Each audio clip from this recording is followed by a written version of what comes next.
नमस्कार। आपका बात 25सी में स्वागत है। तो 1 महीना हो चुका है। मिडल ईस्ट में, पश्चिम एशिया में जो लड़ाई झगड़ा टंटा जो शुरू है, उसकी शुरुआत तो बहुत पहले ही हो चुकी थी। इसकी तैयारी ईरान जो है पिछले 40 साल से अधिक से कर रहा था। टेरर प्रॉक्सीज को क्रिएट करके और एटम बम बनाने की एक जिद, जिसमें 300 फीट नीचे जा कर के एनरिचमेंट फैसिलिटीज बनानी, रॉकेट बना के वहाँ रखने, और उन सब के अंडरग्राउंड जो है वो एक जखीरा बना दिया चारों तरफ पूरे देश के अंदर। बम बनाने, बम को छुपाने और बम को दागने का एक सिस्टम बना दिया गया, वो बना रहा था।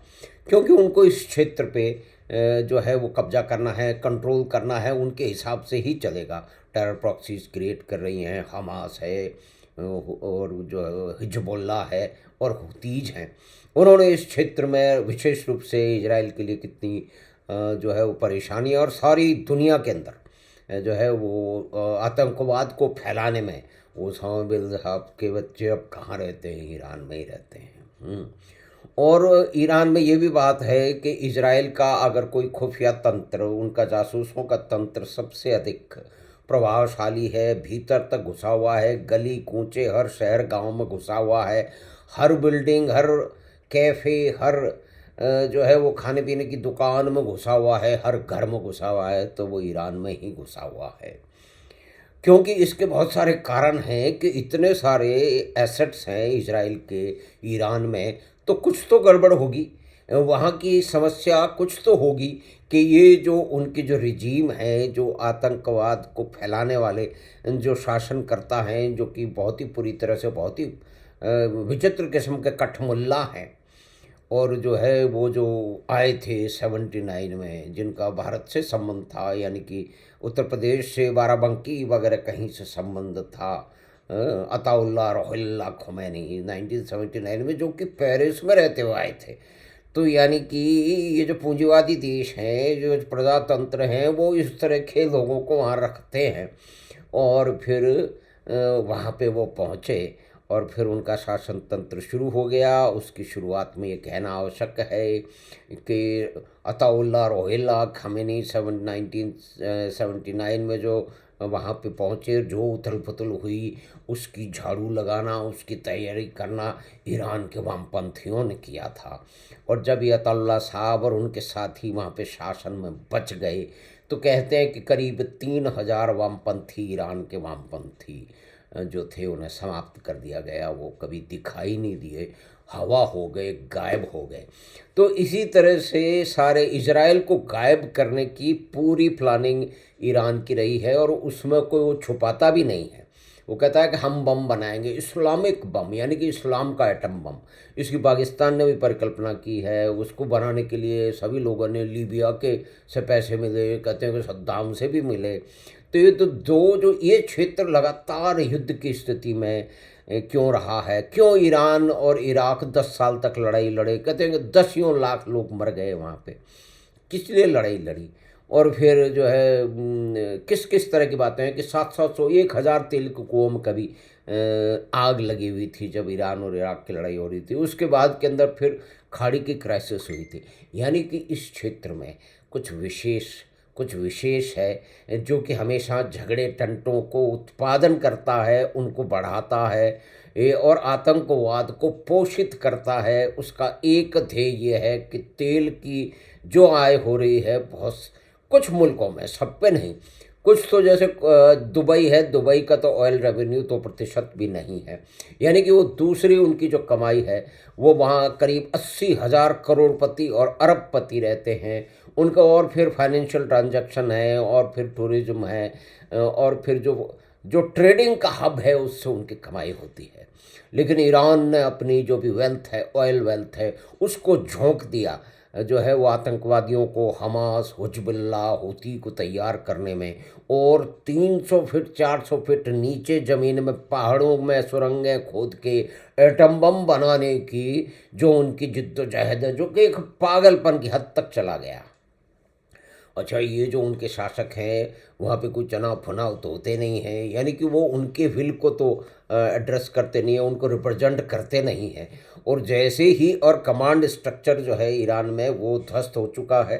पहले दिन ही कितने सारे उनके बड़े बड़े नेता जो कि हमेशा पूरी दुनिया के लिए एक समस्या खड़ी कर रहे हैं, इस क्षेत्र के लिए पूरी दुनिया के लिए।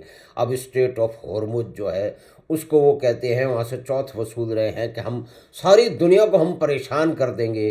तो सारी दुनिया चिल्लाएगी तो फिर वो अमेरिका से बोलेगी कि भाई युद्ध कर दो। तो अमेरिका ने तो अभी ट्रम्प साहब जो है ना, ट्रम्प साहब तो देखिए अमेरिका अपनी बहुत सारी गड़बड़ें की है, वियतनाम से लेके अफगानिस्तान और उसके बाद में यूक्रेन सब, लेकिन इस क्षेत्र में अमेरिका की गलती है नहीं।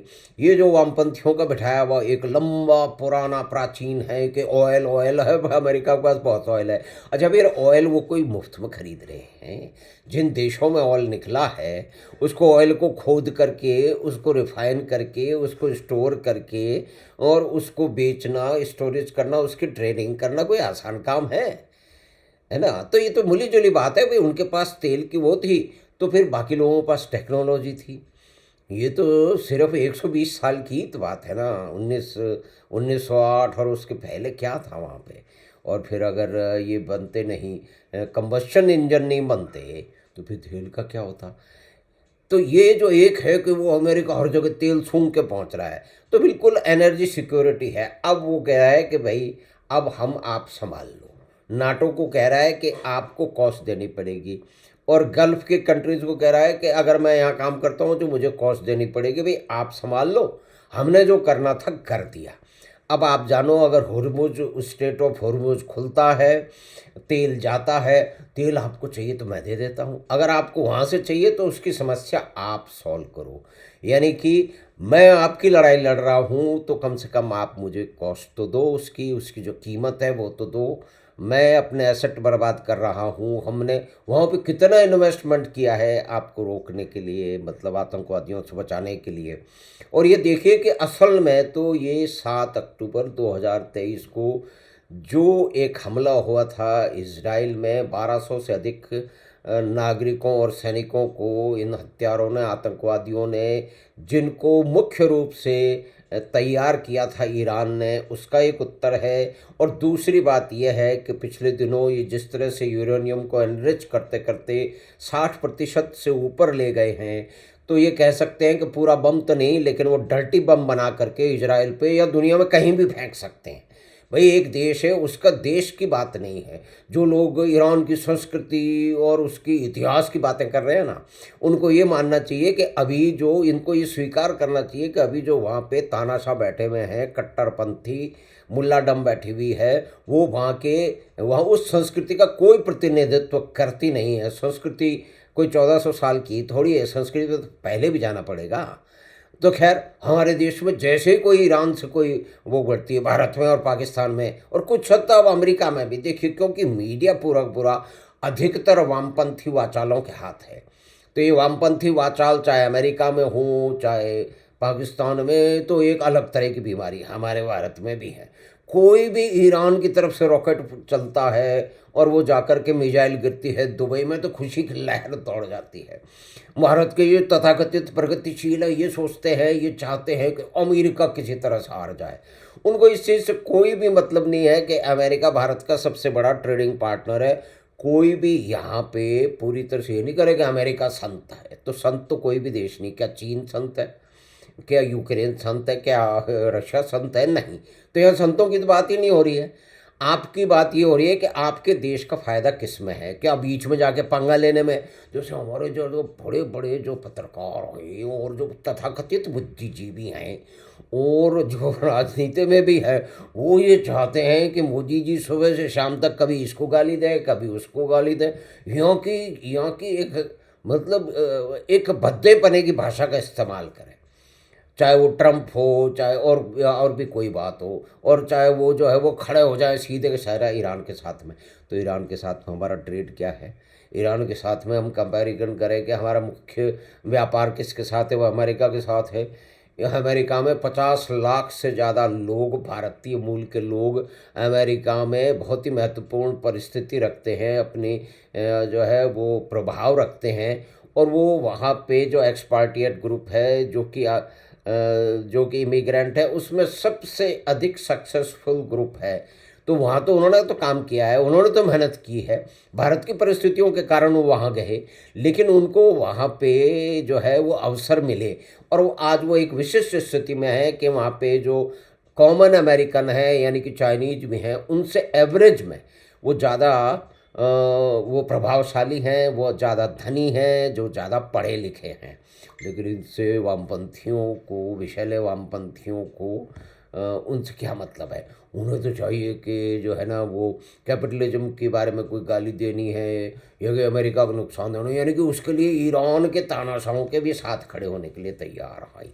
तो ये एक हमारी एक विशेष स्थिति। तो ट्रम्प साहब ने कह दिया भैया तुम अपना संभालो, हमको जो करना था कर दिया और उसकी कॉस्ट भी आप ही को देनी पड़ेगी। नाटो को भी उन्होंने बोल दिया है कि भैया आपको कॉस्ट बियर करनी पड़ेगी, हम जो है ना वो आपके थानेदारी करनी पड़ेगी। तो थानेदारी में जो खर्चा हो रहा है, तेल पेट्रोल जल रहा है, आदमियों की सैलरी दी जा रही है, सिस्टम हमारा इस्तेमाल हो रहा है, उसका आपको खर्चा तो देना पड़ेगा ना। ऐसे ही थोड़ी है कि हम किए जाए। और दूसरी तरफ ये प्रोपेगेंडा चलता होगा अमेरिका हर जगह जो है वो सूंघ के पहुँचता था। तो निश्चय ये सिर्फ उससे अधिक नहीं है, क्योंकि वेनेजुएला का तेल भी उसके पास है और भारत को अपॉर्चुनिटी मिल रही है रिलायंस इंडस्ट्रीज़ को कि उस तेल को, जो भारी तेल है उसके अंदर, जो वेनेजुएला का तेल है उसमें सल्फर का कंटेंट बहुत ज़्यादा है, तो सारे इक्विपमेंट बोल जाते हैं। तो उसको शुद्ध करने की जो है वो निपुणता भारत के पास है, यानी कि रिलायंस इंडस्ट्रीज के पास है। तो टाटा, अडानी अंबानी की सरकार नहीं चलेगी, नहीं चलेगी, ये जो नारे लगाने वाले जो लोग हैं, ये जो ईरान के जो तानाशाह हैं, जो नरशंस हैं, जो कि अपने अपने नागरिकों की हत्याएं कर रहे हैं, उनको पर अत्याचार कर रहे हैं, महिलाओं को अत्याचार कर रहे हैं, स्कूलों से बम को उड़ा रहे हैं, उनके साथ खड़े हुए हैं। तो ये प्रगतिशीलता का एक बहुत ही विभत्स रूप है जो भारत में देखने को मिल रहा है। तो हमें आशा है कि बातचीत आपको पसंद आई होगी। तो आप चैनल बात 25 को सब्सक्राइब करें, लिंक अपने मित्रों और परिवार के साथ साझा करें। हम आपसे फिर मिलेंगे बात 25 की अगली बात में। धन्यवाद, नमस्कार।